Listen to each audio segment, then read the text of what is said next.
so please acknowledge or respond on positive, even if you're obviously showing on screen. So Paul, John, just one point, a reminder that under current law, we're supposed to announce where we are as well. Physically. Where each individual is physically located? Yes, so when responding that you're present, announce your location, please. Okay, very good. Paul Ajigba. This is Brad Weifrick. I'm standing in for Paul Ajigba. I am in DeWitt, Michigan. Mindy Bacon, please.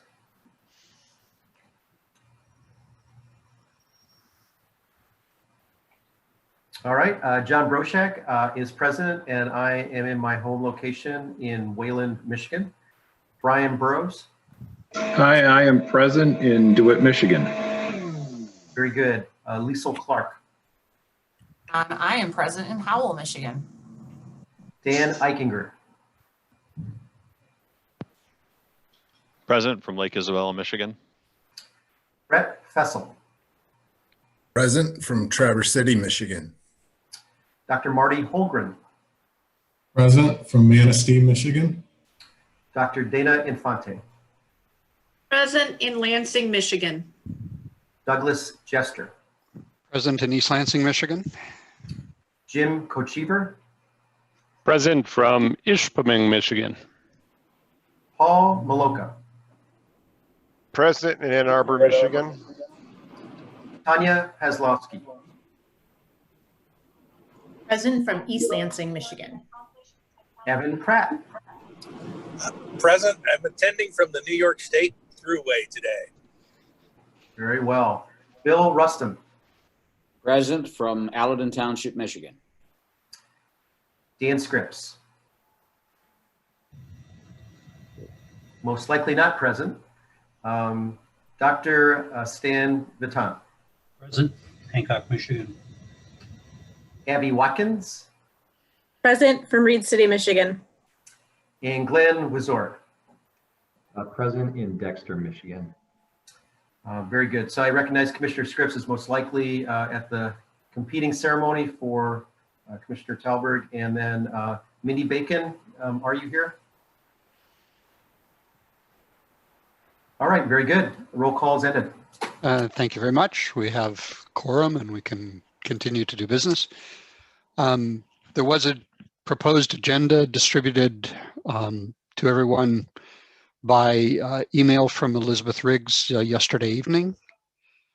And that agenda is proposed. Would anyone like to make a motion to approve the agenda as distributed? So moved. Seconded. There. So we have moved by Bill Rustum and seconded by Liesl Clark. Is that correct? Okay, any discussion?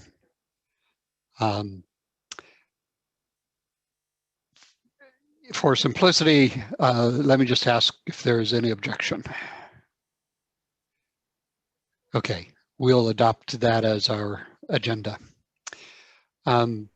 First item on the agenda after that is the approval of our November 30th, 2020 minutes. Those also were distributed by email from Elizabeth yesterday evening. May I have a motion? So moved. And is there a second? I'll second, Tanya. That was Brad making the motion, is that right? Yep, thank you very much. Any discussion or amendments? All right, again, for simplicity, I'll ask if there are any objections to adopting the minutes as moved. Seeing none, we'll consider them adopted. Okay, Liesl, do you want to provide any updates on matters relating to the dam safety program? Just a quick update, Douglas. I'm happy to take questions if there are some. Wanted to make sure that everyone was aware of continuing work in Eatonville. So the emergency work there began December 4th, so just a few days ago.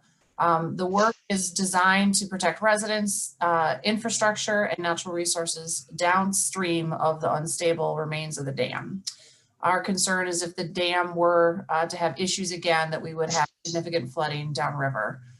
So the work is ongoing to lower the tobacco side of the river, lower the spillway, clear out debris and sediment, and allow that tobacco side to flow more naturally. So the progress is ongoing. The team's been on the ground. In the next few weeks, we'll see river channel evacuation and grading, spillway demolition, surface preparation of the remaining concrete, and then excavation and replacement of materials at downstream embankments. We've been doing a lot of public outreach and having conversations, but want to take any opportunity we have to continue to talk about the work that's going on there so that everyone is informed and apprised of actions. Our concern was that with winter snow and then potential additional spring rainfall, there could have been some real challenges. Our estimation is another failure on that side would have been 10 to 15 feet of water downstream, and obviously real concerns there. So this work is temporary. It is on ensuring the safety of that side. It is not on rebuilding. So that's an ongoing conversation, of course, with Four Lakes Task Force around what those steps would be from a rebuilding perspective. So wanted to take an opportunity just to share that with folks. And again, make sure that we're using every avenue to talk about the work that's going on there. So that was what I wanted to share with all of you. So that's all I've got. Back to you. Thank you. Unless there's any questions for me. Any of the task force members have questions? Quick one, Douglas. Yes. Lisa, where are you getting the money to do this? Where's that coming from? So it's been a combination of sources. We've been fortunate to be able to, through Four Lakes Task Force, previous negotiation that they've had in place, to be able to leverage NRCS dollars. So just to use all the acronyms I can, that's USDRD, so US Department of Agriculture's Natural Resources Conservation Service, if I got all those correct. And so they are putting 75% of the dollars, and then the other 25% is coming from state coffers. So it's a combination. It's dollars that had been allocated for dam work. And then there's been kind of another amalgamation of putting the monies together. So there's been a lot of state of Michigan departments involved in all of this, so obviously we've been working closely with MDOT, obviously DNR, and DMV, as well as the Eagle work going on here. So, and I probably missed a few, state police in the emergency component. So yeah, most of it is 75% of it is federal funds at this point. I assume it would have been easier had you had an emergency fund. We work with what we've got. Any other questions? Okay. Just a quick one. Sure, Sam. Is FEMA at all involved? FEMA is involved, but not in this particular piece of it. So FEMA has absolutely been involved on the ground, and I don't have the stats at my disposal. It's possible someone on my team might have stats kind of at their fingertips, but there's been a lot of FEMA dollars in the community. Thank you. Thanks, Dan. Okay. Back to you, Douglas. Thanks. All right. Next thing on our agenda is an opportunity for public comment. We allow 3 minutes for comment to the task force. Reminder that we do not respond to questions at this point. This is input to us. Would like to first ask that anyone who is coming in via Teams or excuse me, Zoom, there's a place for you to raise your hand and ask for an opportunity to comment. Please do that. We'll go there first. Any of you who have dialed in by telephone, we'll give you an opportunity to unmute and join in a moment. So, Elizabeth, do you see any hands raised?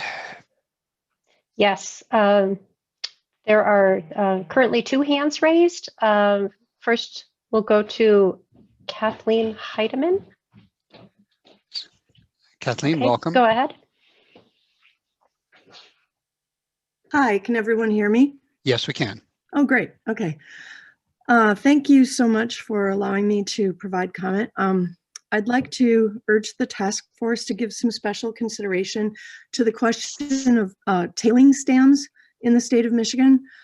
Tailings dams, as many of you know, are slightly different, but they're still regulated in the state of Michigan through the same program.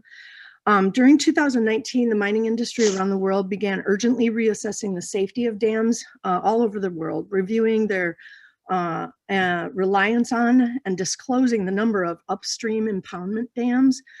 Their effort at inventory and transparency was demanded by the insurance companies that underwrite their operations and the banks and investors who demand financial accountability. Like that effort, like this task force, their effort was not very proactive. It followed a disaster, a series of dam accidents, in particular a deadly collapse of tailings dam in Brazil that was a loss of life and environment. The slurry of ground rock and effluents that are left over after companies extract marketable materials from the ground is stored for decades in massive ponds held back by embankments and dams. The safety of these dams depends much on their design and the cost of building them. The key takeaways from the 2019 review of tailings dams in the world are as follows: that major mining companies are abandoning the upstream method altogether. Insurance and investor groups are calling on major mining companies to identify and remediate any tailing dams that they have in the upstream method because of their riskiness. Multiple countries have banned the upstream tailing dam method. There are active mining operations in Upper Michigan that use the upstream tailing dam method. And we urge the state of Michigan to ban the use of upstream dams for high hazard or significant hazard tailing facilities. The safety of tailing dams and regulatory requirements for their design should be re-examined in the light of all the recent reports on tailings dam safety in North America and around the world, with the best practices put forth by both the mining industry and environmental groups. These were collaborative, bipartisan sort of group reviews. These types of dams specifically are concerning because they contain toxic materials and have much longer lifespans, unlike the dams that hold municipal water or are used for creating hydroelectric power in Michigan. We expect the mining industry would fight any significant proposed changes to tailings dam safety because their goal is storing waste material as cheaply as possible. That's why the upstream dam design is still being used in Michigan. In Chile, where mining is a pillar of the community, no large tailing dams have collapsed, but upstream ponds were banned in 1970. Most water supply dams we look at in permitting in Michigan have a downstream dam design. They are very different than tailings dams, which usually use the upstream or centerline design. Centerline and upstream design is not as safe, inherently a different design that's not as safe as the downstream design. They've been known to fail with catastrophic results, whereas tailings dams have environmental and huge loss of life in some situations.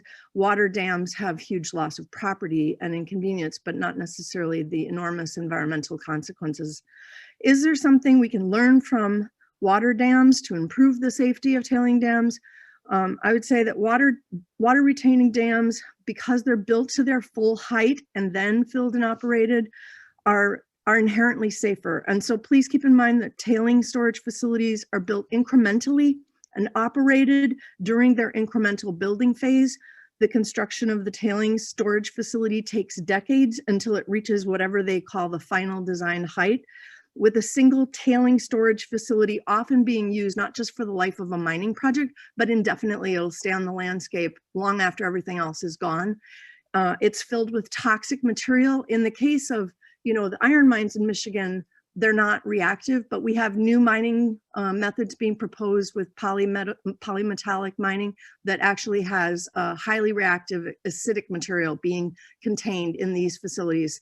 And so the water retaining dam is considered a community asset, a public good, whereas a tailing storage facility should be seen as a cost, a major cost to the public good, a means of storing waste rather than providing any service to the public in the long term.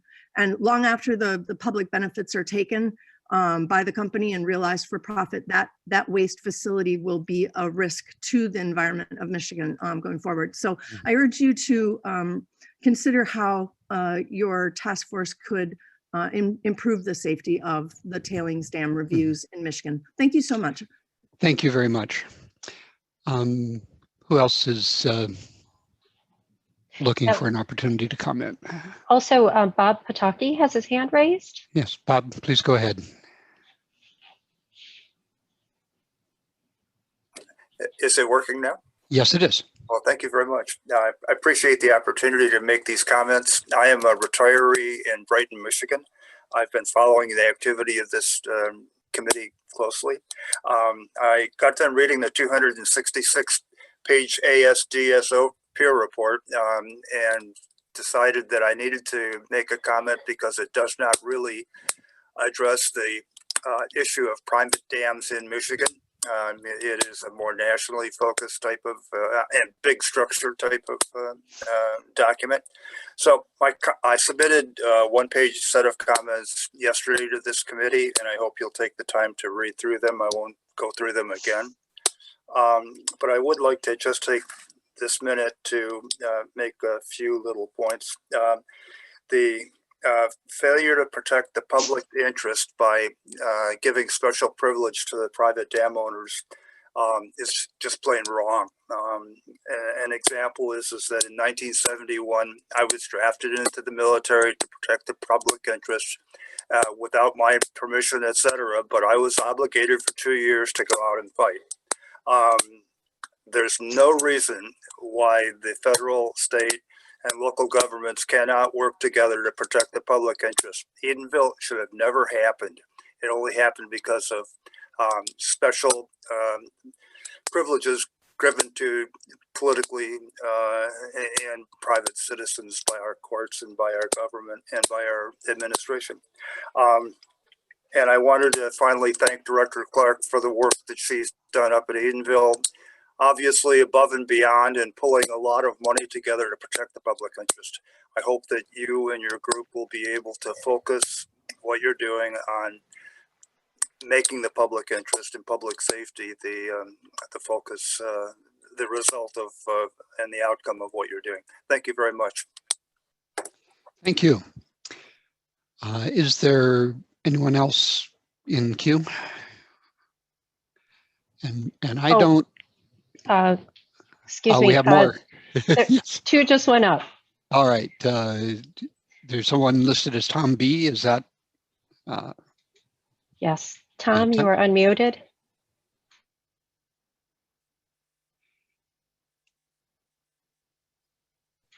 Tom, we're not hearing you.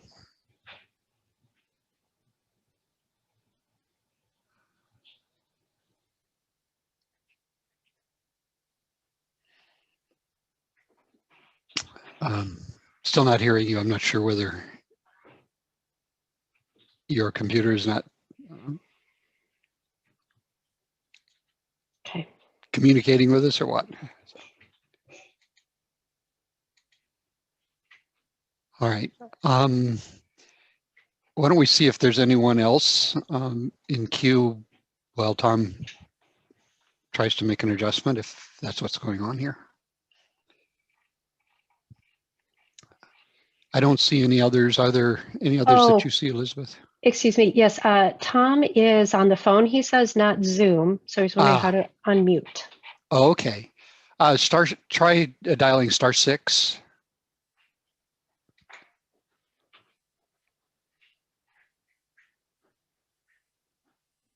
Still not hearing you.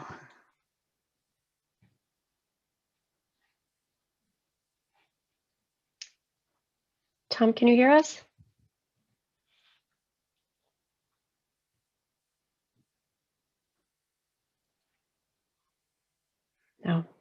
All right.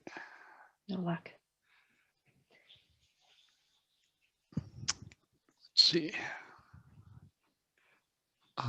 Anyone have another instruction that might work for Tom? Okay.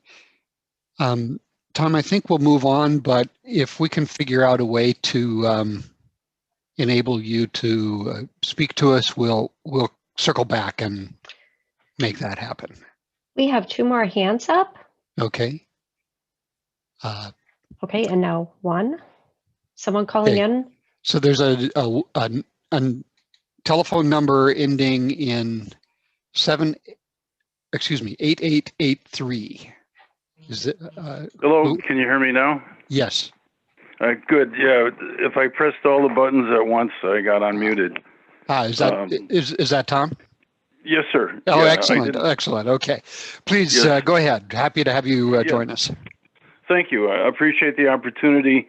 My name's Tom Borner. I've been involved in mining in Michigan since the Part 632 work group was put together back in 2002. And I worked on that committee for 2 years. It crafted some legislation. We went away thinking we had a great product, and lo and behold, after the fact, it was basically gutted. Since then, I've been involved. I'm an adjacent landowner to a site in Lake Township, Menominee County, Michigan, what's called a Back 40 project from Aquila Resources. I own roughly 3/4 of a mile of adjacent property next to this site, as well as roughly a mile of river frontage on the Menominee River. And I'm, intimately involved in this issue with tailings dams on site, and looking at the plans that were submitted and all the other things that go along with it. To me, Ms. Heideman made an excellent point, is that it seems that certain parties are allowed to do certain things simply because of the economic value that it adds to a project, regardless of the consequences. In the case of Aquila, they're asking to put a tailings dam with literally billions of pounds of waste material, which contain pulverized lead, cadmium, arsenic, the spent cyanide that they'll be using to process gold. All of this will be roughly within about 140 feet of the Menominee River. And to me, it's unbelievable that the state of Michigan would entertain that. It's an upstream dam, and at the end of the day, we all know what happens. Whatever you plan on, never is what really happens. So I would ask very strongly that the permit application that's in place now be put on hold until, the science can be looked at. These reports are rather, very lengthy. This last one, which was just submitted, seems to be a rehash of the one that was submitted, 3 years ago. And if you look at the economic capability of some of these companies, they're literally broke. They have no money. They have no potential. They said they've spent X millions of dollars, but at the end of the day, there is no ability for them to compensate anyone should there be an issue. So I'll get off my soapbox, but I would ask wholeheartedly, that the state of Michigan look at these in far more detail, than they have in the past. Thank you. Thank you. Just while we're checking to see if there's anyone else, I'd note that Mindy Bacon has joined us. Was not present for the roll call, but she is with us now. Welcome, Mindy. All right. Vice Chair, there are 2 hands up. Okay. Let's see. So we have Dave Behrend. Dave, go ahead. Good afternoon. Yes, we hear you. Referring to the permit application, our lobbyists push for resolutions to be passed into legislative law for numbers of parts for 1 billion or 1 million to be achieved so they can successfully get their permit passed. If these permits were to be put down into a lower number that was effective to the human health, everybody in the world would look at these numbers a lot differently. The numbers that are said to be accepted by the public has a greater endangerment than most of you people may realize. But I'm at the end of my life cycle. I'm retired, but I'm looking at the grandkids and I'm looking at your kids who are coming up, but maybe they won't be as fortunate as I was. I was exposed to bad water. Twice it put me in intensive care. Once I was severely burned by what was ever in the water but never identified.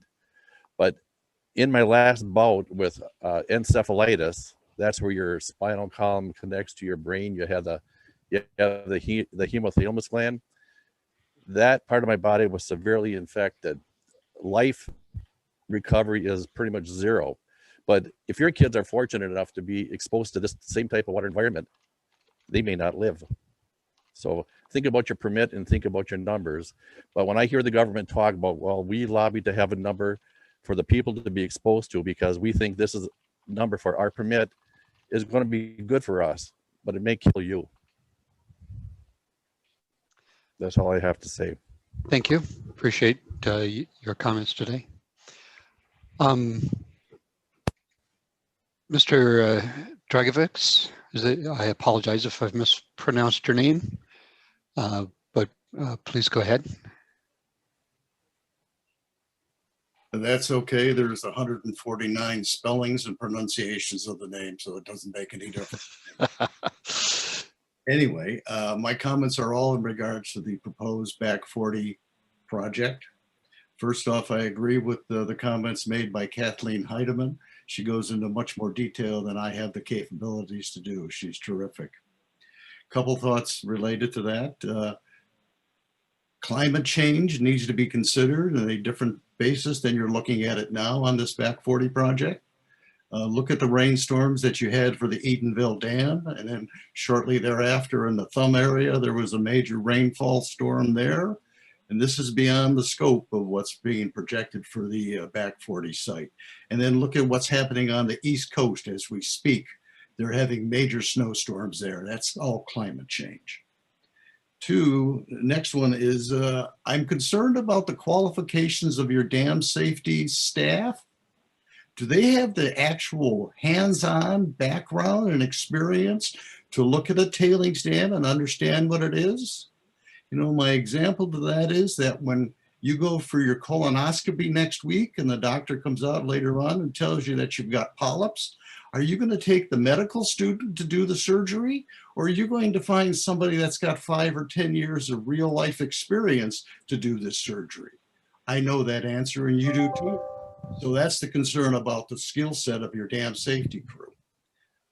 Then next one is on financial assurance. Tom Border mentioned about the financial status of mining companies, especially Aquila. They don't have enough money to buy lunch for us with a coupon from McDonald's now, which is the follow-up what Tom said there. And as part of your program, you've got financial assurance in there, which is currently projected at a little over $100 million. That's lunch money in the scheme of things. Take a look at what happened in Brazil on the Brumadinho Dam collapse. Vale, the mining company, has already spent in excess of $6 billion to clean this up. And the government, the federal government over there in Brazil, is looking for an additional $10 billion. All of these dollars are worth much more than the whole value of this projections from Aquila. So take these things into consideration and let's not allow this to happen. Thank you. Thank you. We have one more hand. I'm not sure how to parse the name. It's ALGEDICKS. Whomever you are, please join us.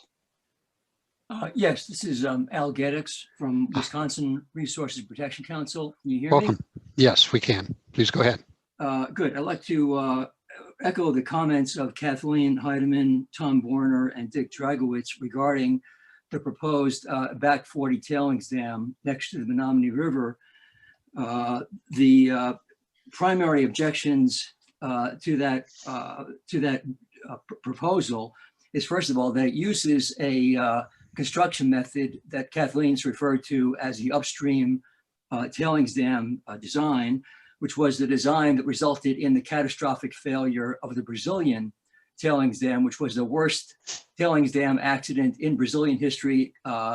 It killed 270 people and contaminated a large area, several hundred miles downstream from the proposed, from the actual tailings facility. These dams are involved in 76% of tailings dam failures worldwide. And after the Brazilian tailings dam failure, and also after the Mount Poly tailings dam disaster in Canada in 4 years ago, there was a reevaluation of the safety of tailings dams by the mining industry, by the UN Environmental Committee, and by nonprofit organizations like Earthwatch in Washington and MineWatch Canada. The latest report from MineWatch Canada and Earthworks is a result of a review of 142 scientists, which have recommended that no new tailings dam facilities be built using the upstream tailings dam method. Not only because of the Brazilian and Mount Poly disaster, but also because of the ongoing disasters in the last 20 years, where there have been 46 tailings dam disasters using the upstream tailings dam method. And the prospect is that these are going to increase because the volume of tailings is increasing. As we exhaust the most rich ores, the remaining ores require larger amounts of excavations to get at the same volume of valuable ore, which produces larger volumes of waste, which need to be stored in larger and higher and more unstable facilities, such as upstream tailings dam designs. The recommendation of these scientists is that in areas that are inhabited downstream from these tailings dams, as is the case in the Back 40 and the Menominee River, that these dams are a significant risk to the population and should not be undertaken. The other major concern is that whether we're talking about upstream dams or any other type of dams, that in areas of high precipitation, such as the upper Midwest, and as we've seen with the Edenville Dam, it was the unexpected precipitation which challenged the stability of those dams. If those dams, the hydroelectric dams, which are much more stably constructed of concrete and steel, were not able to withstand the high volume of water that was released during those events, that is even more significant for tailings dams, which are much less well constructed. It is basically the result of crushed waste rock, which is, according to the experts, containing acid-producing materials. Those are the materials which are going to be used to construct the dikes, the surrounding base walls, to hold in the rest of the crushed waste rock and waste material. When you have the walls of a tailings facility that are constructed out of waste rock, which contains acid-producing materials, of which the Back 40 is going to be able to do it, the Environmental Protection Agency says that this is not recommended as a safety procedure, that those structures are likely to fail and therefore they should not be used. Thank you. Appreciate the comment. Is there anyone else in queue? There's nobody. Okay. And I think that we've covered those who are dialing in by telephone, but just let me pause just a moment to see if any of them want to unmute themselves and speak. Okay. Seeing none, we'll come back to the task force. Next thing on our agenda is a review of draft recommendations. To enable my full participation, I'm going to turn this over to Elizabeth to walk us through. Our intent today is to really determine where we have consensus on the work from our subcommittees. And if changes are needed that we can sort of quickly dispose of, that's great, and we'll do that.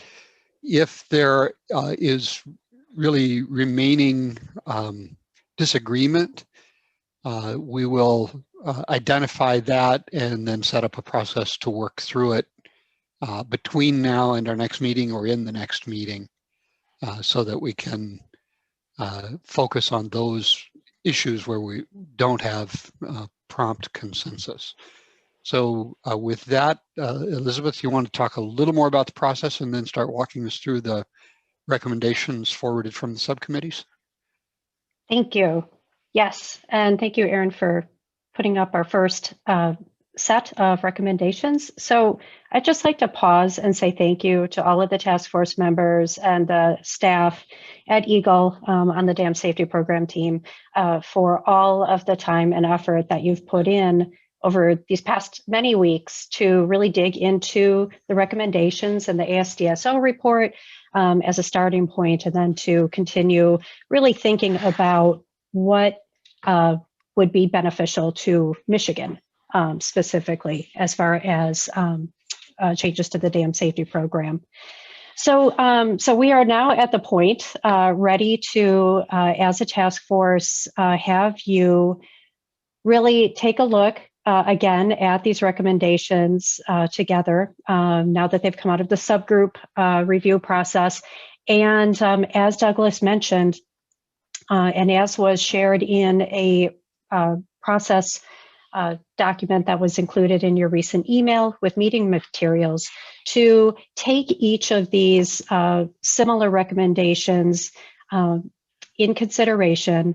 And I won't repeat what was all in the document, but as was just mentioned by the vice chair, we're going to be presenting a set of the recommendations. They're primarily by subgroup, so these will certainly look familiar to you.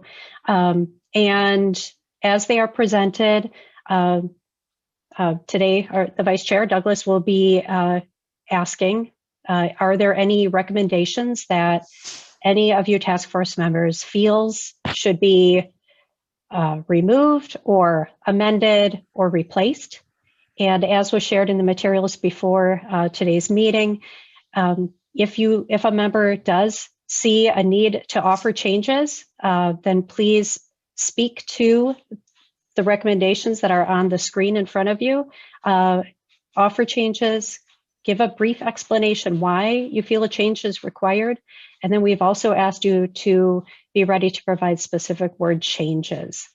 Now, in the process document, there was also mention of giving the subgroup leaders an opportunity, if they want to speak to the group of recommendations that they assisted with. So that's, for those of you who are subgroup leaders, that's also an option, but you don't need to.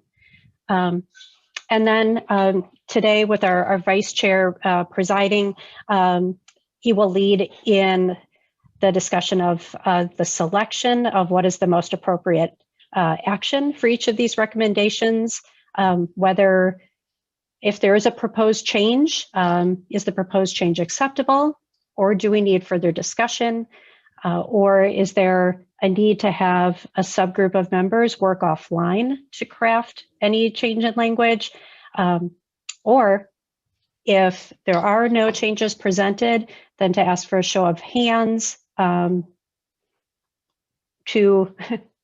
Show of hands, I guess that'll be the way to go on Zoom, to indicate whether the changes are acceptable as is, or to accept the changes. So a few different options there. Are there any questions before we start taking a look at this category of outreach and awareness?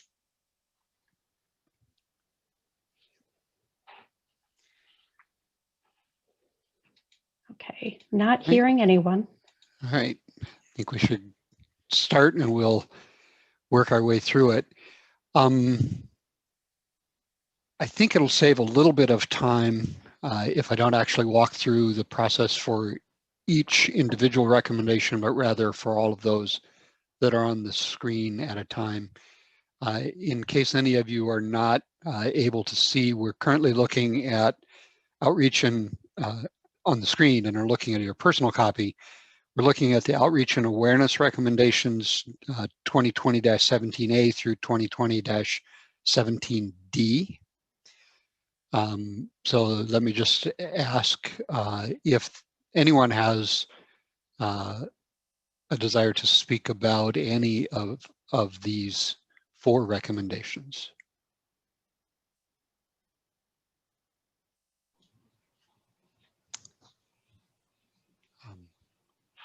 Not seeing anybody. So, all right.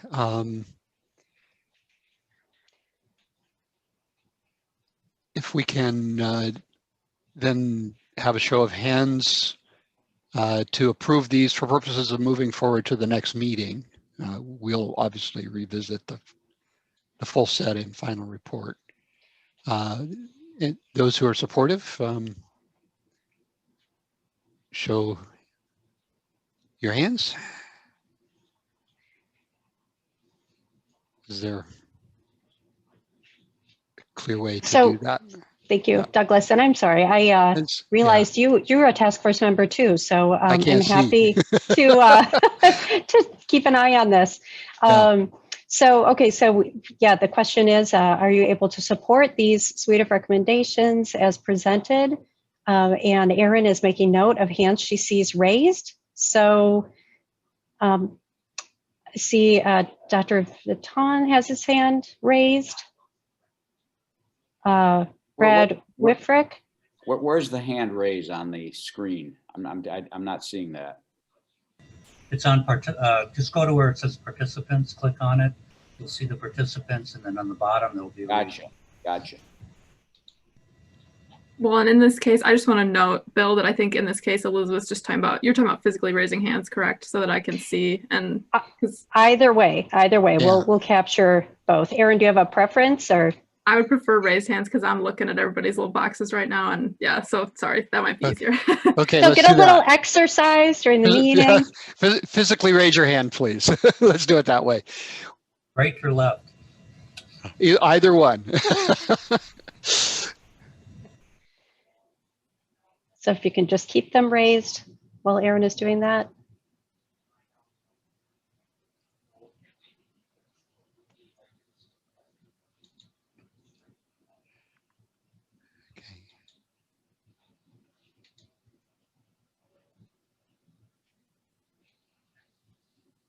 And Evan is muted.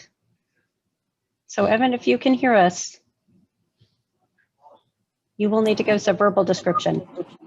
Yep, I am good with that set of recommendations. Thank you. Yeah, sorry, I can use the raise hand on my phone, but it never seems to go down when you raise it.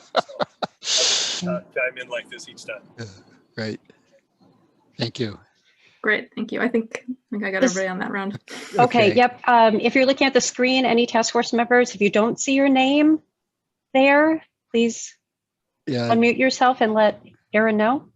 Yeah, this is Douglas. I'm not there. Okay, you're putting me in now. Okay. Is there anyone who wants to make clear that they are not supporting it? It's a little awkward with this method, so. Okay.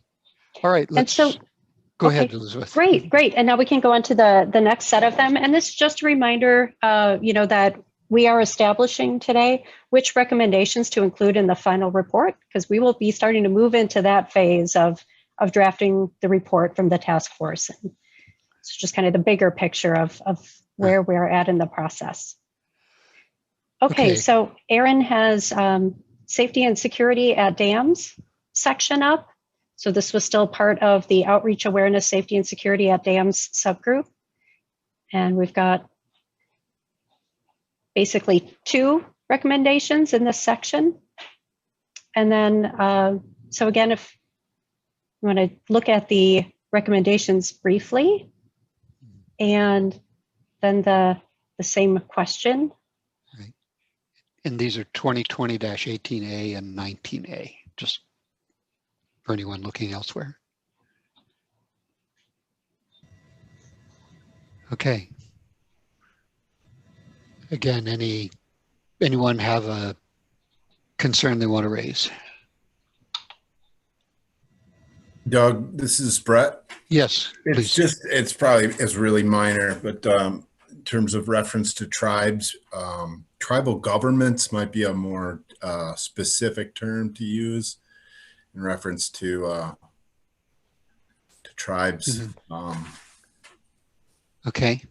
Yeah, I appreciate that. And to your knowledge, would that be something we could just universally apply through the rest of the document? Yes. Okay. We'll do that rather than making you raise it on each occasion. Okay. Thank you. Okay. Any other concerns here? Okay. Seeing none, again, those who can support moving this toward the draft report, physically raise your hand. And this is Evan. I'm also supportive of these recommendations. Thank you. And I'm not reading them right now. Good.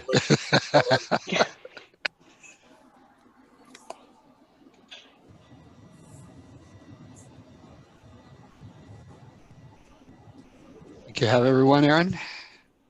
Does anybody not see their name there?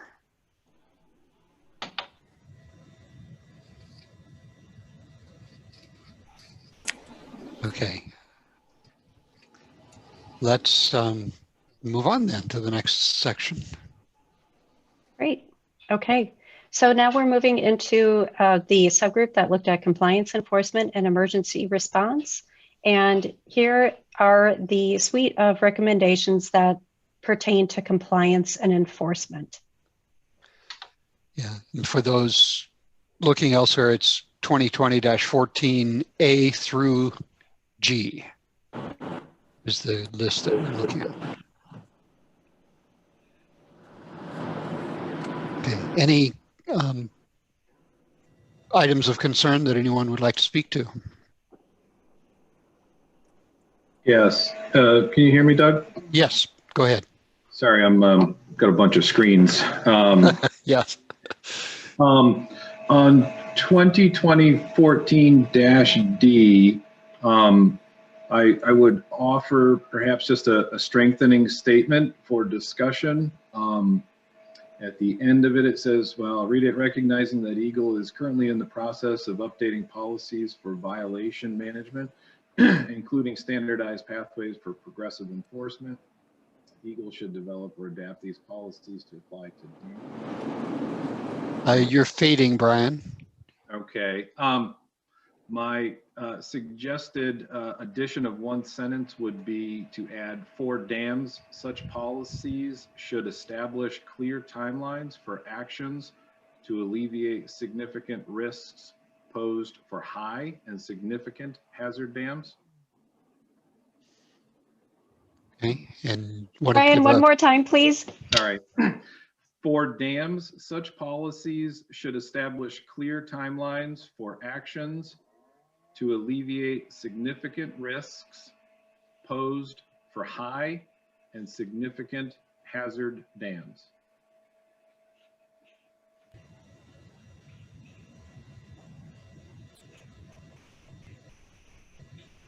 And Brian, can you say just a little bit about this recommendation?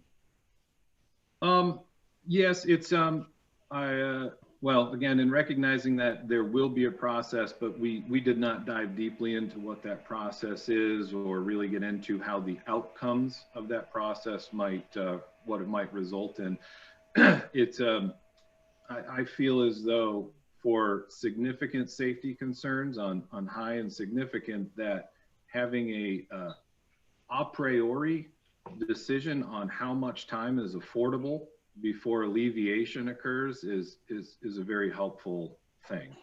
I think we've seen in some of the reports that there are probably hundreds of good reasons to continue to compel and incentivize and seek compliance, but given elevated risks at high danger dams, it seems like it would be beneficial across the board to decide upon a certain amount of time in which those problems would be addressed, rather than putting anybody into a discretionary situation that can be second guessed in either scenario. Okay, thanks. Anyone from the compliance and enforcement group want to respond in any way?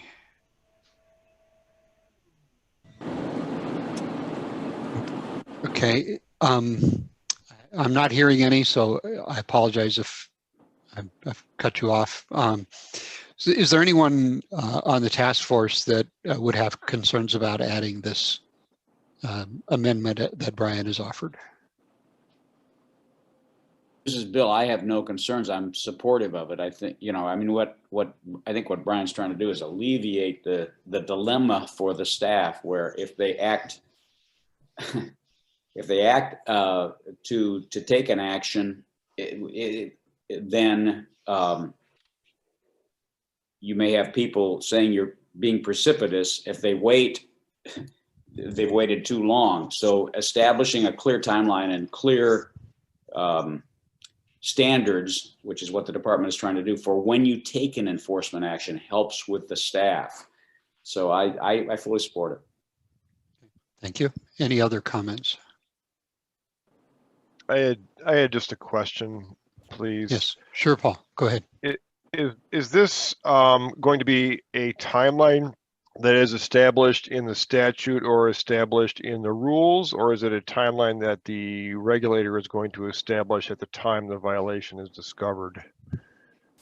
My intent in suggesting it here was embedding it as part of the EGLE process that they're currently committed to. It would be updating their policies, so it would not be the statute. But my purpose in proposing it is that it does not happen only at the point of a specific safety issue on a specific dam, because I think that we will be better served to have that timeline established prior.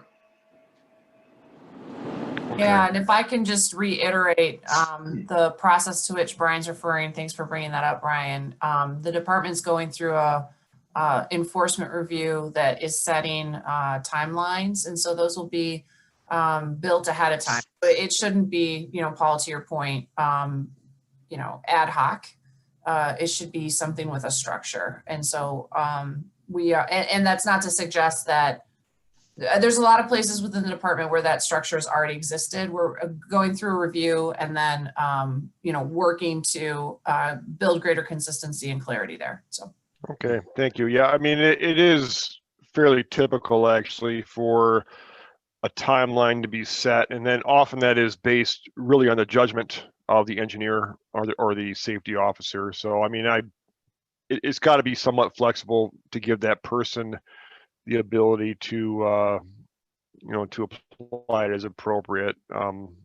Okay.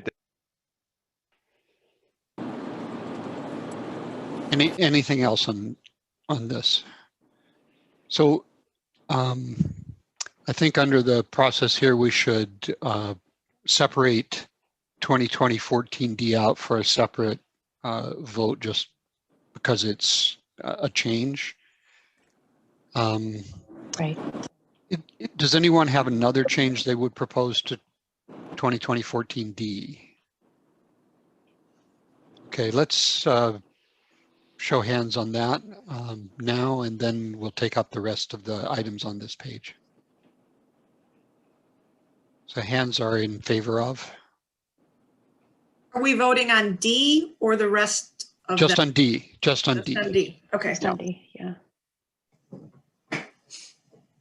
Yep, this is Evan. I can support the changes to D. Okay. As amended. Aaron, I'm seeing all hands up. Yeah, I wonder, I mean, should I, Yep. might be easier if we All? just say, yeah, all in. Okay. Okay. Okay. Yeah. Thank you. Or all present. Yeah. Yes, yeah. Okay. So on the balance, I have one concern that I'm going to raise, but before I do that, does anyone have something they'd like to raise?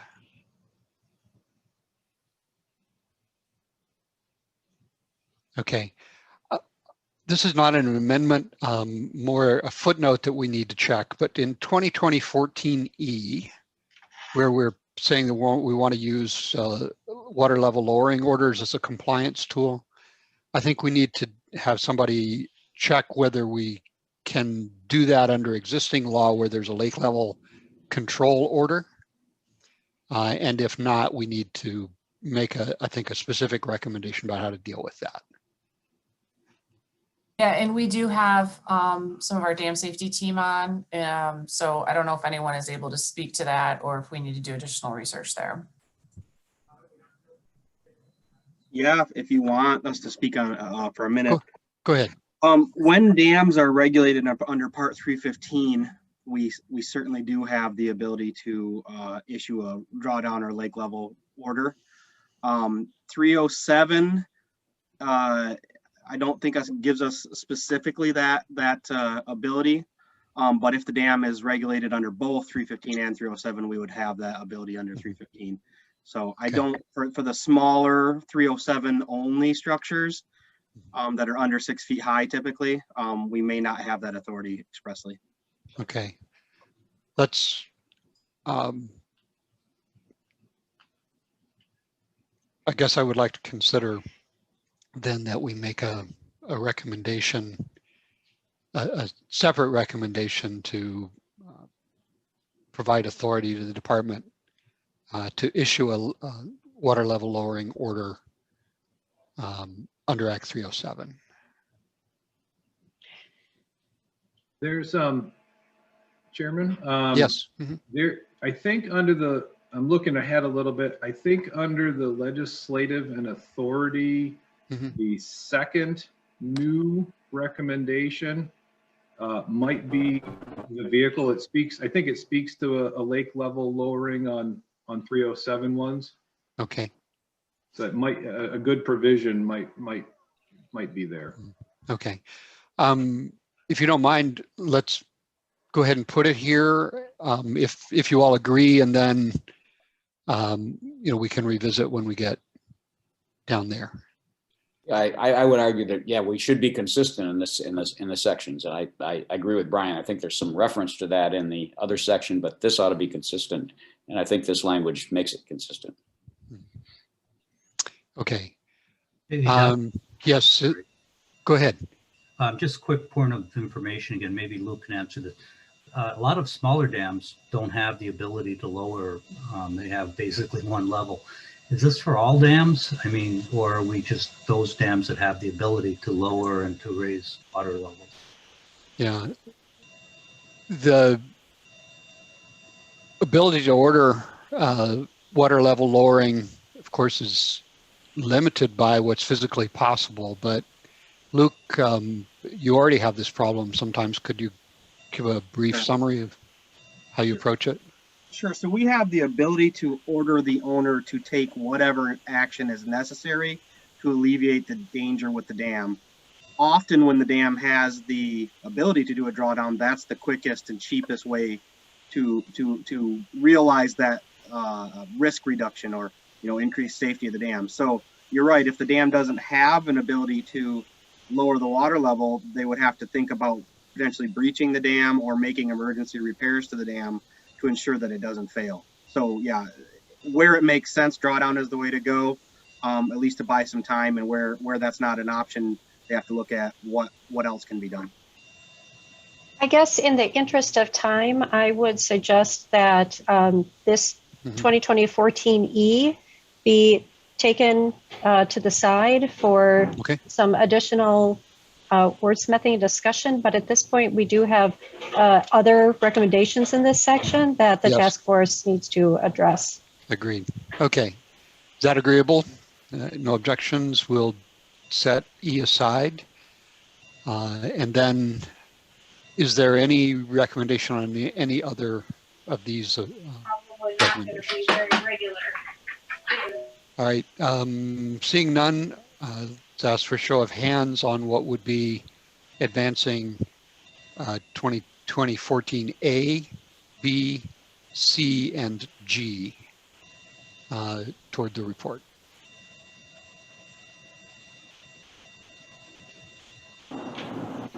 Yep, Evan can support.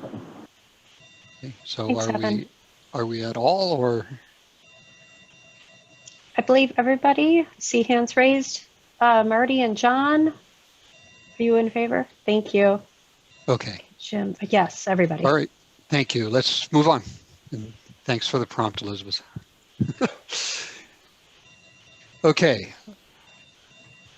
Next Okay, section. so yeah, next section that Aaron has up is the emergency response, and 2020-15A through E are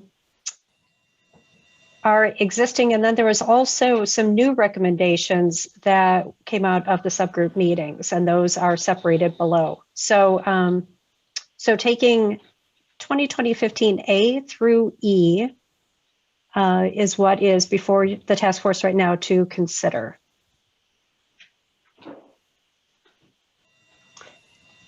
Floor is open for any proposed changes to A through E. I had a point on this one. Sure, Paul, go ahead. These are both mostly really the same comment for 15B and 15C.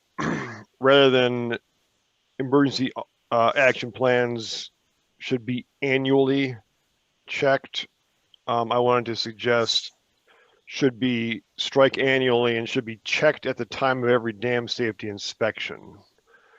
Really, this would only, since we're moving to probably the annual anyway for the high hazard and the significant would be 2 years. So I guess it's the question is, are people comfortable going every 2 years with updating that? And now I guess that leads to a question. You're asking the owner to update, or you're also asking them to report to Eagle when they do their updates, or just report to Eagle at the time of their inspection. And I guess what I'm angling at here is trying to eliminate another round of reporting outside of the inspection report. And then the same comment would go for 15C, where it says annually. I would just say before every dam safety inspection. Okay. So that, and then, you know, I'd welcome any discussion on that. I don't know if people are comfortable, they want that done every year.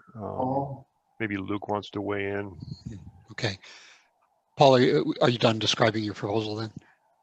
Yeah. Yes. Okay. Any one from the emergency response group like to comment? Glenn has a comment. Yeah, Go ahead. Paul, I have a question. Would that apply to the notification flow charts as well? You know, in practice, what I've found is that, you know, there's so much mobility in the workforce that names are changing, and you know, we've found it necessary that regardless of the details of the EAP changing, which, you know, those don't change necessarily that often. It's the notification flow chart that seems to, without fail, always have updates required. So would you propose that the EAP is separate, that the notification flow chart be updated more frequently, or how would you suggest to capture all those changes? Well, that's a good point, Glenn. And honestly, when I was thinking about this, that was the one thing that I was thinking of was that notification flow chart, where really it would be good to have that done every year regardless. So I don't know if there's a way to nuance this to single out the notification flow chart, or, you know, perhaps send in the notification flow chart and then update the go through the whole update at the dam safety inspection, which again ends up being the same thing for the high hazard dam. Yeah, I'm going to go ahead. Go ahead. Maybe we're going to say the same thing, which is this could be another example where those of you who are interested in proposing some new language to do so offline and then bring it back to the task force. I think that is what I was going to say. Is any need for further discussion today? I have an item that is related to this that I'd propose that the same group discuss, which is the matter that we don't have any provision at present for the inundation zones to be publicly disclosed. And those, I think, should be in the emergency action plans. But I'd like to ask that concept be discussed as well.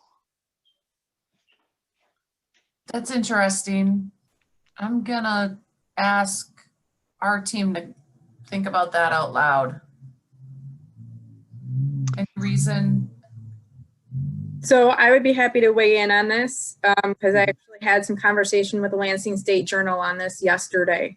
And so I gave the Lansing State Journal my personal opinion in regards to it, but also my experiences when it comes to inundation mapping with FEMA. So it's kind of twofold. Number one, when you're producing inundation maps, those inundation maps are controlled and produced by the dam owner operator. So they actually own the information. As a local community, we cannot release that information. And a lot of information in the inundation maps doesn't necessarily need to be public. It's used as a planning tool. What I see in my personal belief when it comes to inundation mapping is there's a way to kind of didact that information and almost do kind of like a flood modeling that is more basically, again, didacted and made in a version that's easier for the public to understand, that if a dam breach does occur, if a dam emergency does occur, they are potentially in the impacted areas. The details itself that are contained in the inundation map don't feel need to be publicly released. And in a lot of cases, it's actually some information and it's protected information. I think there's a good balance between the two to have the community have the capability to do more like just a generic map of impacted area versus the actual inundation data itself. Thank you. I'm not of the view that it absolutely has to be that the inundation map prepared by the dam owner is what's released, but I guess I would renew my request that this be thought about and incorporated in a recommendation brought back to the next meeting. Yeah, I think that makes a lot of sense. You know, we are very interested in transparency whenever possible. I just want to make sure that we don't have like I want to talk to my team about it and just make sure that, you know, we've thought it through, if that makes sense. So I also think Abby makes a really compelling point in getting information out there so that people know when they're in an inundation zone is really important. I'm just struggling a little bit with like where actually are the lines, and I just want to make sure that it's informed by people that are much smarter than I am. Okay. Okay. So of the existing recommendations, it sounds like there are several that need to have a little work done to them outside of this meeting and presented to the group. So does that, I believe that leaves us with 2215E, is it?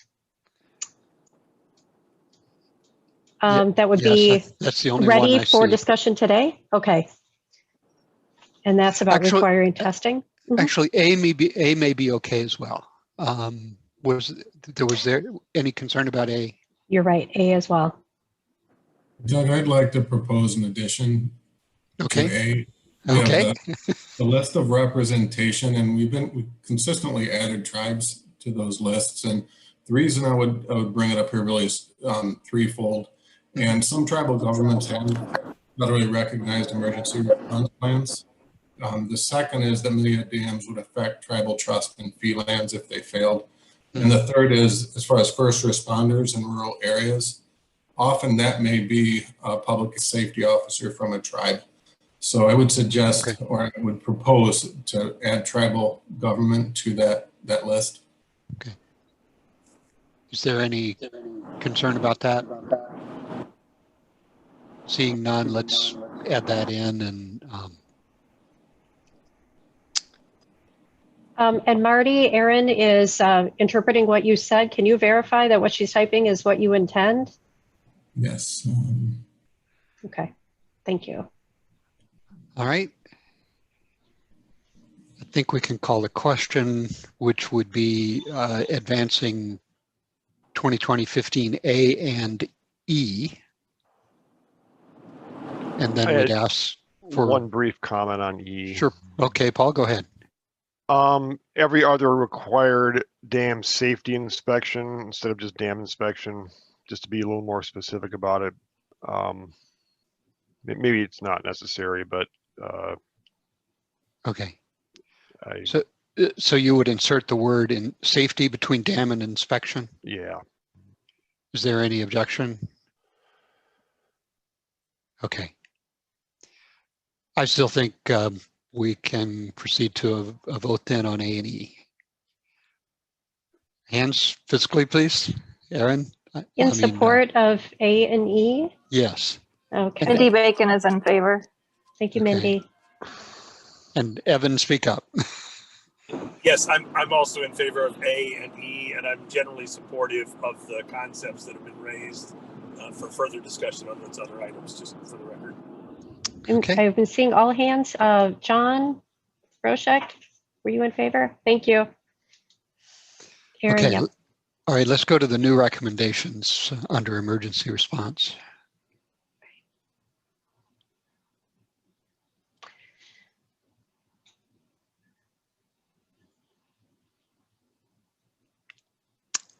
So any, and these are not numbered, there are two of them at the bottom of the page for any who are looking at their own copy. Are there any concerns that any of you would like to raise? Okay. Who are the stakeholders in number one? Is that referring to the dam owners or property owners on the lake or citizens of the state of Michigan? I guess I wasn't clear about that. So can somebody from the subgroup address that question? I think it's John Broszek, both of these new recommendations were ideas or concepts that the subgroup discussed and probably didn't fully formulate, the extent of it. Our point here was local emergency responders, county agencies, et cetera, will have a voice in how they're going to implement in a local area. And our point on the first recommendation was we should be probably directional in our recommendations, but the details need to be worked out by the stakeholders. And even different counties may make different decisions. So that was that first point. The second, I don't know, Marty, if that. Yeah, I think you've answered my question, John. Actually, it sounds like local stakeholders is what that intends, right? The ones impacted in that place regarding the dam. Correct.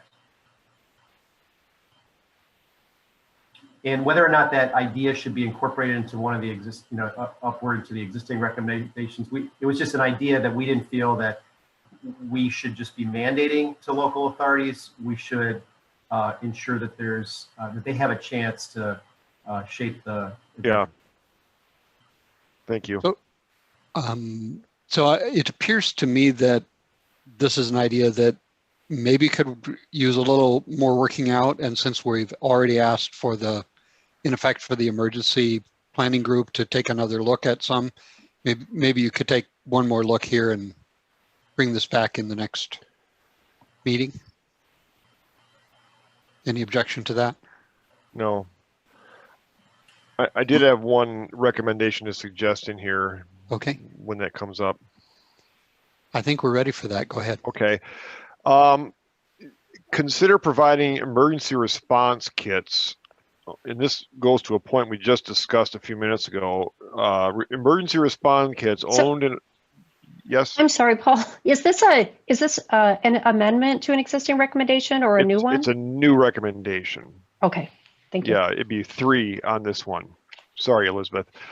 Yeah, consider providing emergency response kits owned and managed by Eagle to draw down impoundments without a bottom drain by siphoning water over the dam. This sounds a little silly, but I just saw this on an ASDSO webinar a couple days ago, actually, and several states have these implemented, and it's just really a trailer full of PVC pipe, some portable pumps, and with this, depending on the flow of the dam, you can actually draw a dam down using a makeshift siphon.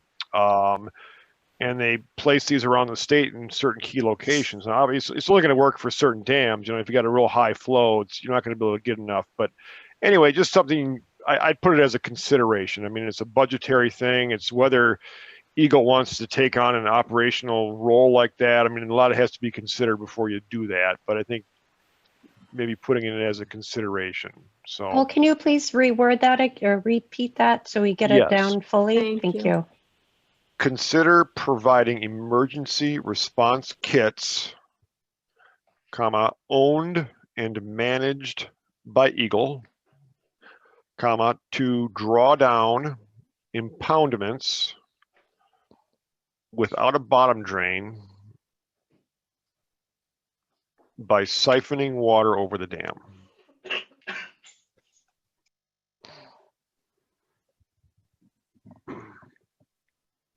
Okay. Any concerns about including that at this point? This in part gets to the question that Dr. Vinton raised earlier about the dams that can't be, yes, or you haven't got a board you can pull out. Right. The question here is this should this be paid for by government, which is what this language says, or should it be an option that is that Eagle may require of a private dam owner? I don't know what the right answer is. The way it was presented in the webinar I just looked at was the state buys these things and they put it in these trailers and put Eagle's logo right on the side of it, and they'll park a few of them around the state in certain key locations, and then they can go pick it up and bring it over when they need it. So yeah, that would be state-owned stuff, you know, and you know, Luke mentioned earlier that they can do things. I mean, this would add more agency to the state. So, you know, it is a big question in a sense, you know, because you're turning the regulators into a little bit of an operator now in a sense. So maybe you just don't want to go there, you know. Yeah. Well, let's, since this is a new proposal, I'd suggest that we hold this one over until the next meeting and allow the subcommittee to talk about it if they want to, but Eagle to think about it and comment at the next meeting. Thank you, Douglas. Yep. Is that okay? Okay. Let's push on then.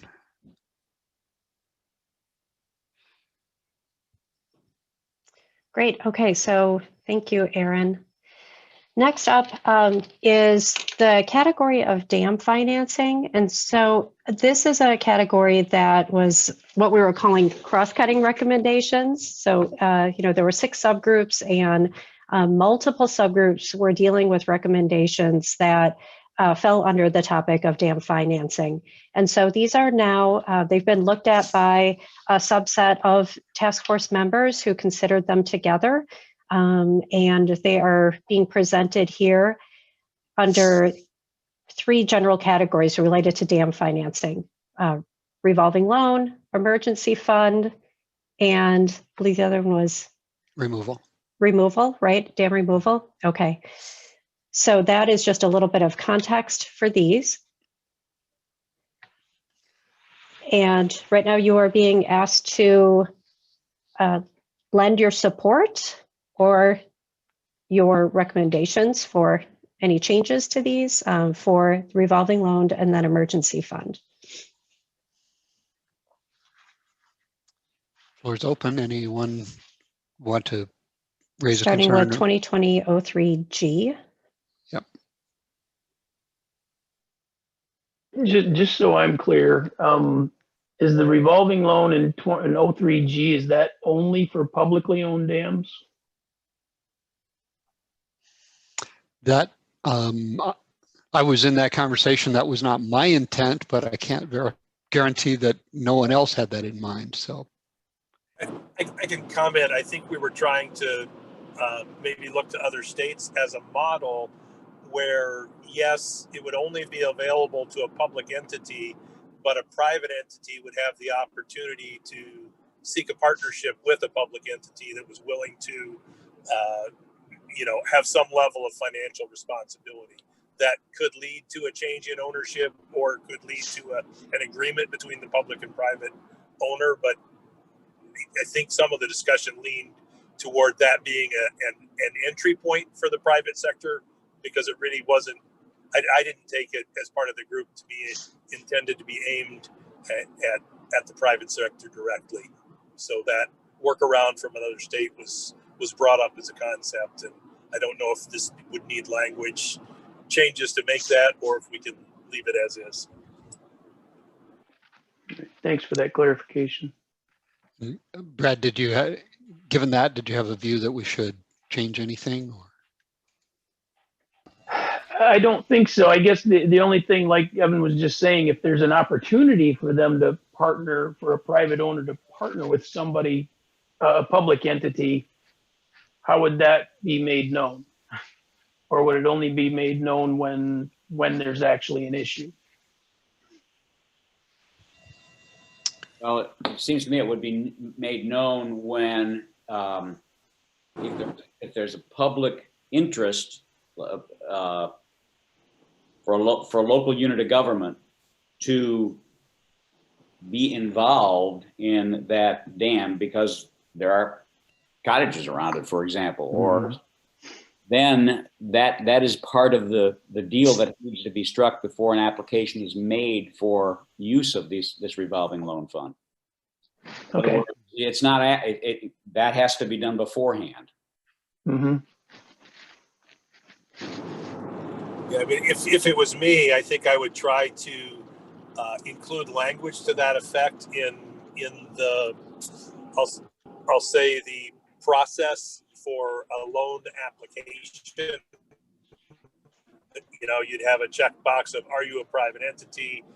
If so, you're not eligible unless you've got a partnership with a public entity. And correct if I'm wrong, I believe what Four Lakes Task Force is doing is partnering with the county so that the county is able to do special assessments to provide a secure funding mechanism. And I think that's the underlying goal of quote unquote a partnership, is to ensure that there is a funding source that is solid and clear, such as a special assessment. So maybe we do need to work a little bit more on this to make sure the charge is more clear, but that's the way I understood it. Yeah, I'm to that view now that we should bring this back next time with some of us doing a bit more homework on it. Hey, Doug, just yes. one quick, but again, a point of information. I thought when this was discussed, we included both significant and high hazard. This says only high hazard. I believe you are correct. I think you're right. So why don't we insert that language? So it would be, well, this prioritizes high hazard, but I think we wanted to also prioritize the significant hazard dams. Is that correct? Is that your recollection, Stan? That's what I thought. That's my recollection too, Douglas. Okay, so in that third line where it begins high hazard, make it high or significant hazard. Right at the beginning of the line. And then we will set this aside to bring back at the next meeting after some of us do some more deliberation. Okay. And let's turn now to the emergency fund recommendations. Were there any concerns about these?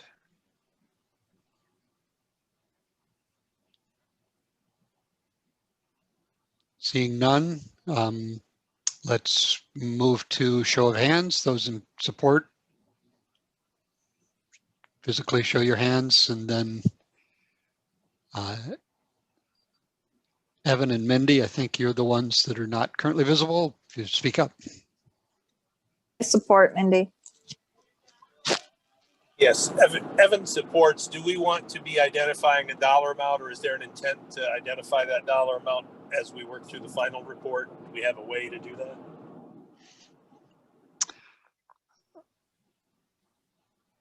This is Brian.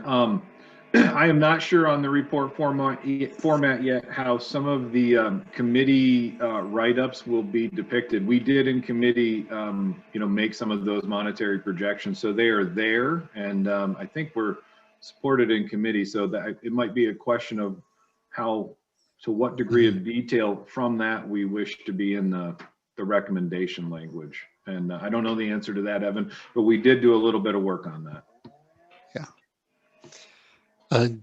Since we don't have those numbers in front of people, let's not make a recommendation today, but perhaps we can bring the numbers up in the next meeting as maybe a separate recommendation on the emergency fund.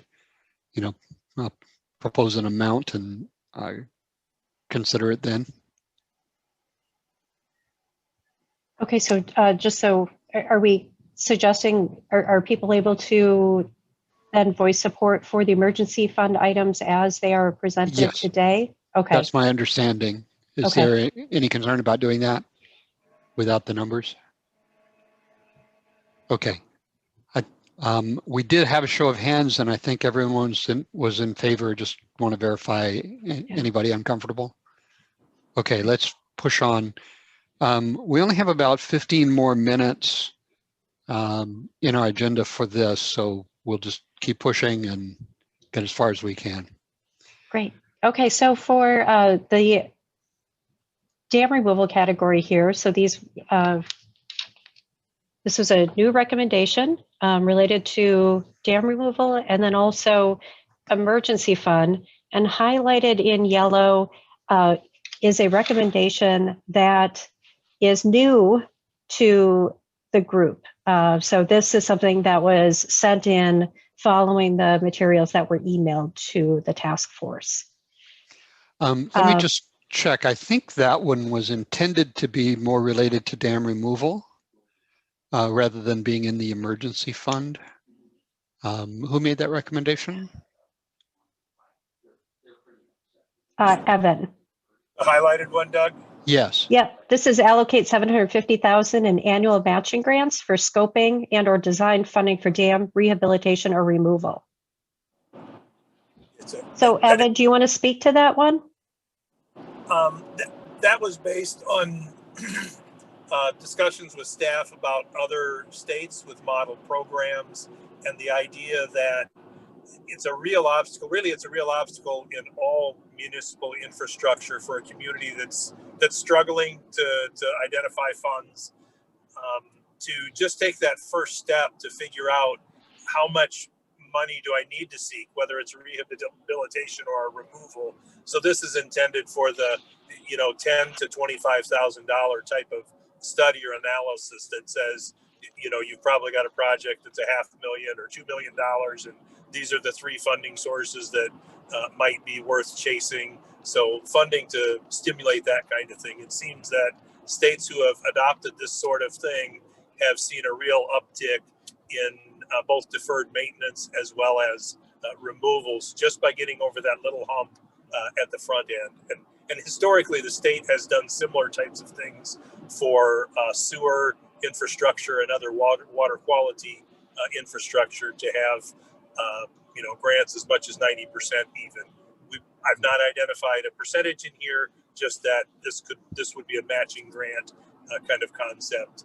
it's possible that this could be folded under a revolving loan program as other things have been, but I just wanted to make sure that that marker was out there. We've discussed around the edges of this, but I thought it would be good to have in clear writing. Evan, were you thinking that would be for local governments only, or some larger group of dams? Yeah, I haven't read the text of how the other states have done it, but I feel like this is one that might be more wide open. You would have a scoring criteria that would help you identify, you know, again, relevance to public trust as well as risk out there. But this is one that if the amounts are smaller, we might want to consider keeping it wide open. But that could be addressed with further discussion if people aren't comfortable today. Okay. This is really a an amendment to 2021B, isn't it? I think it could be done that way. I think it could be done that way myself, but I didn't want to presuppose anything, and we really didn't have it specifically in there as a carve out. I would hope you could combine them, but you know, staff hasn't had time to go back and forth with their finance folks or treasury or anything like that. So it could be this the way it's written would allow it to be blended with something else, as long as it's clear that there is a carve out for that type of thing. Okay. Any concerns about Evan's proposal?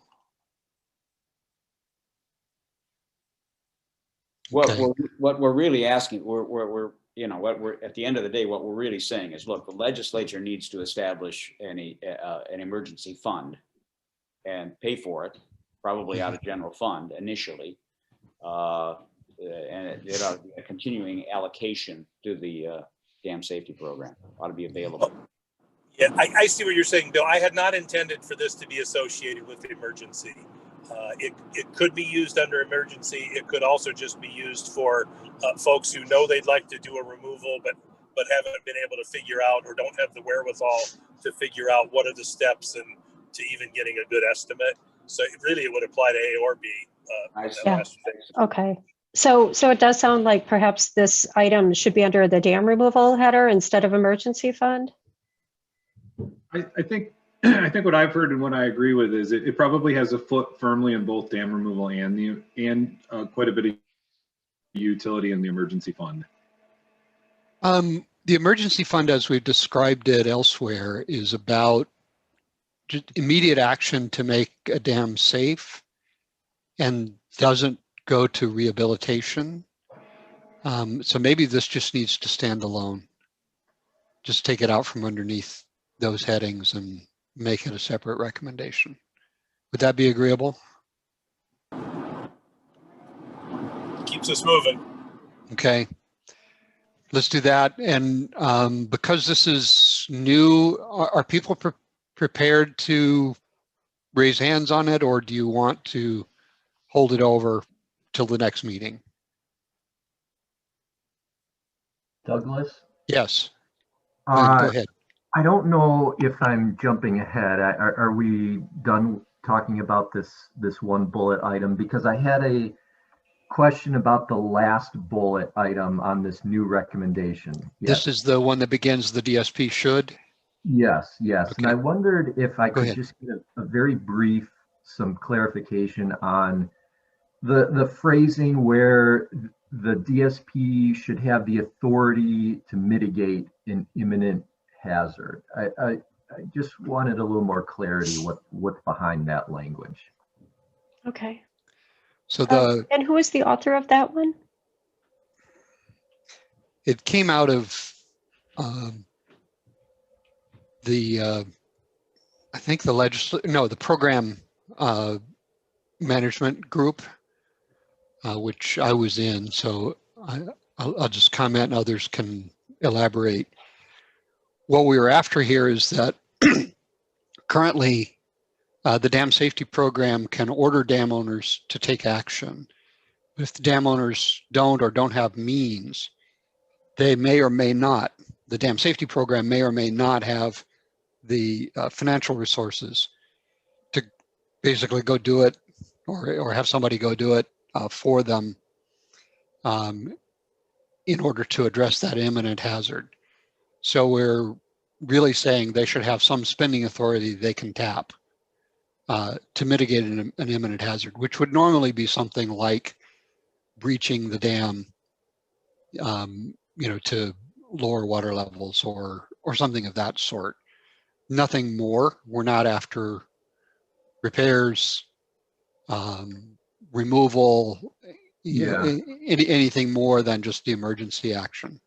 So Douglas, that was exactly the source of my question or my concern on this, is that I was fearful that the authority to mitigate might have ended up in unintended liability, that the department would be taking on or inheriting when maybe they don't want to get in that legal position. So I just wanted a little clarification on that. That was all. So is that a continuing concern after the explanation? Well, I'm sorry, I did not come up with some suggested language. I was looking for the clarification first, but we might want to provide a little bit more there to explain where we're trying or where we're intending to draw the line. Okay.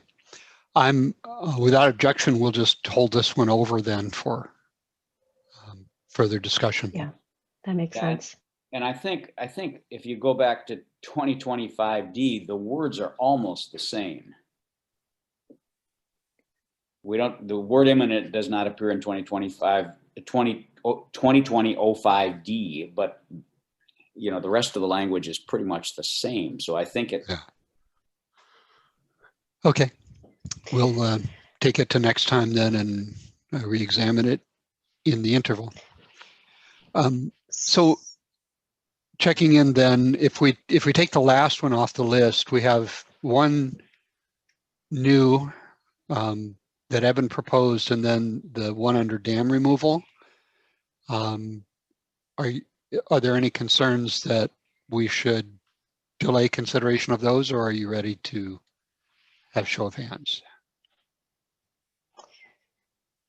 Okay, let's show hands. Or for those of you who are hiding, speak up. I can support these. This is Evan. I support them, Mindy. Thank you. Yeah. That is everybody, Aaron. Okay. Thank you. So hopefully folks are keeping crib notes of which topics they are going to want to discuss, which conversations they want to be a part of in the ensuing weeks, how you want to spend your holidays. Okay, great, thank you. So moving on, we've got the licensing and ownership set of or pair of recommendations before you. And again, these were topics that came out of a few of the subgroups. They were they were both related to licensing and ownership of dams. And so there was a subgroup that looked at these just this week. And they agreed that these were ready for presenting to the full task force. Yep. Anybody from this group who discussed these need to say anything about them before the task force indicates support or offers edits?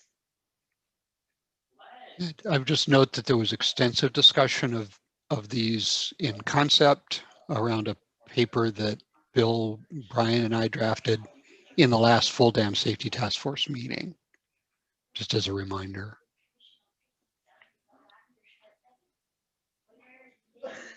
And I just want to say that to me, these are two key recommendations, the most important recommendations in the entire report. And that is, one, there is a finite period of time that a dam is permitted or licensed, whatever word you want to use, for, and it has to be renewed.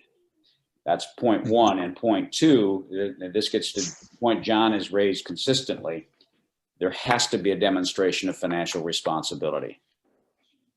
So I think these are two really important recommendations. I would add, not to jump in front of the people whoever that was that met this week, but I know we're short on time, so I would say that at this point, Elizabeth, the version that you sent out last night does reflect changes from the other version, and with some of the inclusion here about on both of these, about these only relating to existing regulated dams, and then kind of inserting the inspection report as the trigger. Those are not consistent with the licensing conversations that have been written up in committee. So I could, and they're significant deviations. So I think I could use some extra time in order to get to the point of supporting this exact wording. I'm behind the notion, but. Yeah. Okay. And I actually, although I was party to the discussions yesterday, I have at least the same concern that Brian does about the existing regulated dams phrase. Concerned that there may be some we're leaving out that we want to deal with. And I didn't realize that till after yesterday's discussion, so I apologize. So okay, so there'll be a group that meets then to kind of hash out the language here. That's my recommendation, is that we hold both of these over for the next meeting. I would agree. I recall Luke saying that there are some high hazard or significant hazard dams that are not currently regulated. Okay, is there any objection to that, holding it over?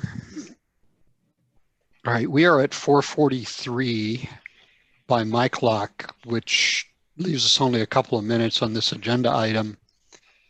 Well, Douglas, I would say the action items and next steps, we have 10 minutes for that. I don't think it'll take quite that long. Could we ask Aaron what the next set of recommendations looks like? Do we want to see, and just in case it's anything that you want to tackle this meeting?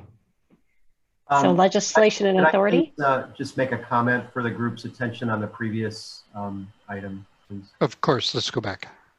So thanks, Phil, for pointing out my insistence on this financial responsibility. So the words we selected at the end of the second point, I just want to make sure the full task force understands this significance or the impact is we know that there are going to be dam owners that do not have the financial wherewithal to address the maintenance and or safety issues on their dams.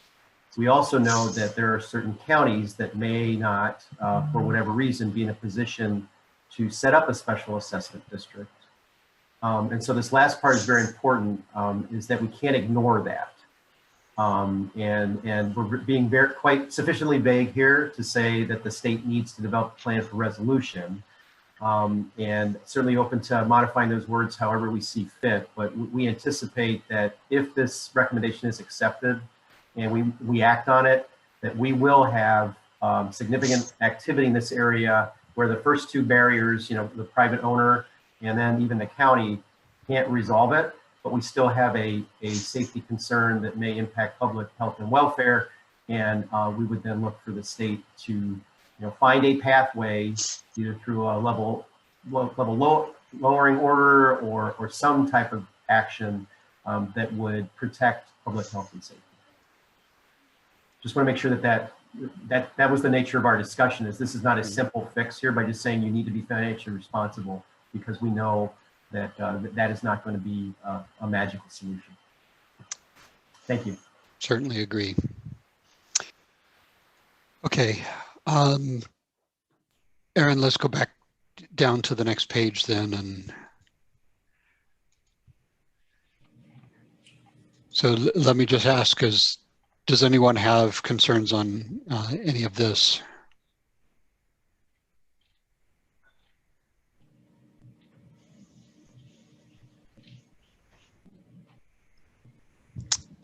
Okay.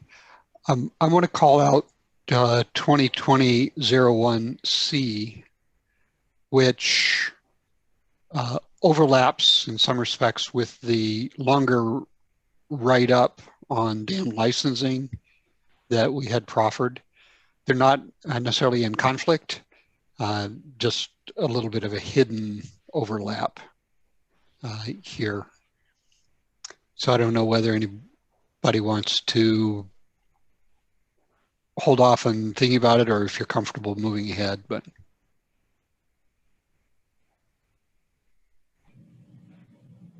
Okay, so I'm not seeing any anyone raising a concern about these. Shall we go to a vote? The only Go issue, ahead, Bill. Douglas, in 2021C, and I don't remember what they called it, but whatever that federal statute is that prohibits them sharing information with the state, I don't have a problem with with a recommendation here that talks about federal changes. I mean, it seems to me that statute needs to be looked at the federal level, and it just doesn't make sense to me that the federal FERC is prohibited. I understand the reason it was adopted, to protect infrastructure. However, when you reach a certain threshold, like we did in Edenville, it seems to me the federal government ought to be sharing information with the state when the state is going to take the responsibility. So and I don't know how we word that, but I would not be averse to calling on the federal government to revisit the language of that statute. Can I suggest that I agree with you, but it seems to me that because that's a lot harder to get done than for the state to co-regulate, that we make separate recommendations? Sure, absolutely. Makes sense, yeah. And then we could decide if we want to advance these three and note that we need an additional recommendation on the problem of FERC holding that information. Would that work for you? Absolutely works for me. Okay. So Aaron, let's just flag that we need a new one, and we'll do that for next time. So so now we don't have to. We're now on target with our agenda. Okay. After that discussion, I guess I would just as a reminder. So there are two. After this meeting, there are 2 meetings left of the Dam Safety Task Force that are on the calendar, January and February. And I just would want to reiterate that there's still a lot of recommendations to get through. Maybe we've got through about half of the document. And so there's, really want to remind task force members that at this point, specific language needs to be presented to replace what the subgroups have already discussed. So that is really going to be the charge for any of the items that were discussed today that need some additional discussion. You really need to come to that next meeting with language that the group can be ready to thumbs up, thumbs down, because there's a lot of material to handle, and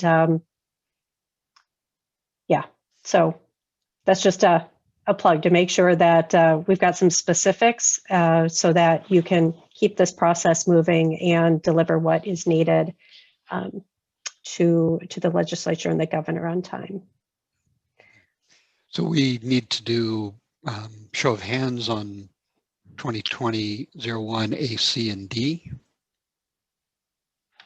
Last chance for anyone to raise a concern.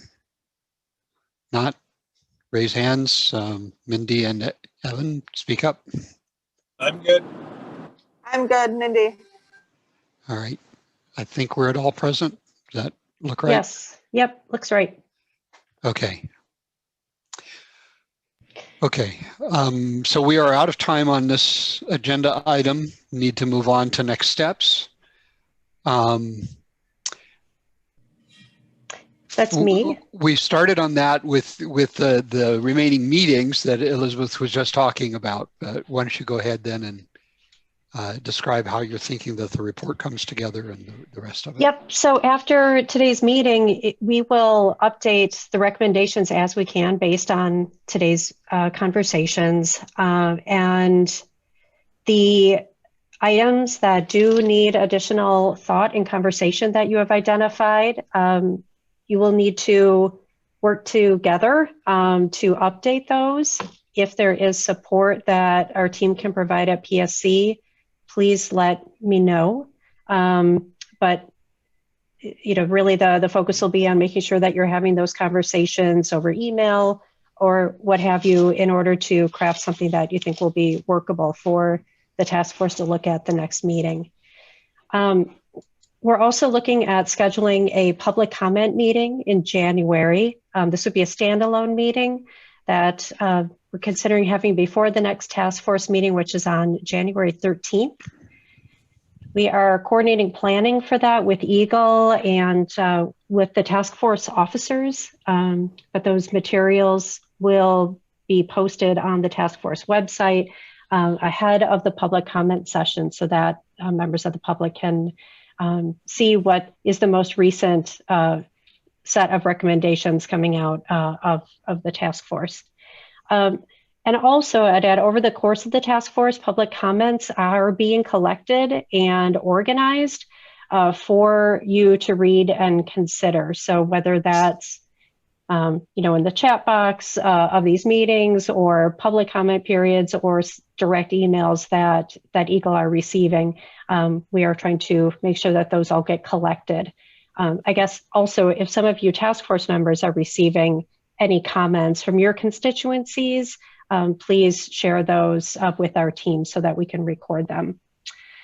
And then also we are beginning to look at how to draft the report, starting with a kind of more detailed table of contents ready for after the holidays, beginning of January. And so we're trying to move into drafting that report, and that will also be something that will go before the task force for review when it's in draft mode. And then the last thing I wanted to mention is just make sure we'll send out the Zoom meeting information to all of you, but just a reminder to hold the times on your calendars for the next 2 task force meetings. So that's January 13th at 10 a.m., 10 to noon. And then the second one, February 3rd at 2 p.m. Elizabeth, given the time of day and so on, we probably don't want to go to much depth of discussion about the report. But I think maybe we could schedule the executive committee meeting to talk a little bit about that before you get too deep into it. So something in early January would be helpful. That sounds good. And then those of you who, the rest of the task force members, if you have any particular thoughts about the nature of that report, I encourage you to communicate with Evan, John, me, and the PSC team, and let's add Director Clark into that if she's willing. Douglas, having worked at PSC and knowing how these things, one of the keys will be what the executive summary says. Yeah. To a large extent, as you know. So, especially since we know for many people that's all they will read. That's all they will read. So that I think that'll be key. Yeah. Hey, Doug, can I make just one quick comment? Of course, Dan. Go ahead. An overriding comment. Yeah. I think just for consistency of this report, and especially on the executive summary, it's confusing sometimes, these recommendations, as to what type of dam you're referring to. Mm-hmm. For example, the low, the significant, and high. I think we need to go through this and specifically address what each of those recommendations is referring to as to low.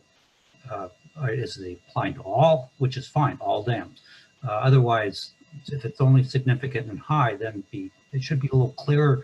I think that the public will have a better idea of what they're referring to. I think you're right, and there are other ways of classifying that we should also be attentive to. Unnavigable streams, subject to 307 order, tailings, several ways to slice it, and we just need to be clear. Yeah. Right. I think a glossary might be good to have right up front. Mm. Elizabeth, if I may, Doug. Yes, go ahead. Just a question, practically, how are we going to gather into groups to discuss these separate little topics that seem different from the subgroups we were in? Let me offer a partial solution on that. Going back perhaps a week or 10 days, Elizabeth sent out emails to those of us who were involved in the cross-cutting topics that had come up out of our groups. Perhaps we could solicit some similar emails, just identifying the things we pushed forward and who spoke on them. And then I think we should offer the opportunity for everybody on the task force to weigh in on those. But if we had a separate email thread or something on each one, that might let people target conversation.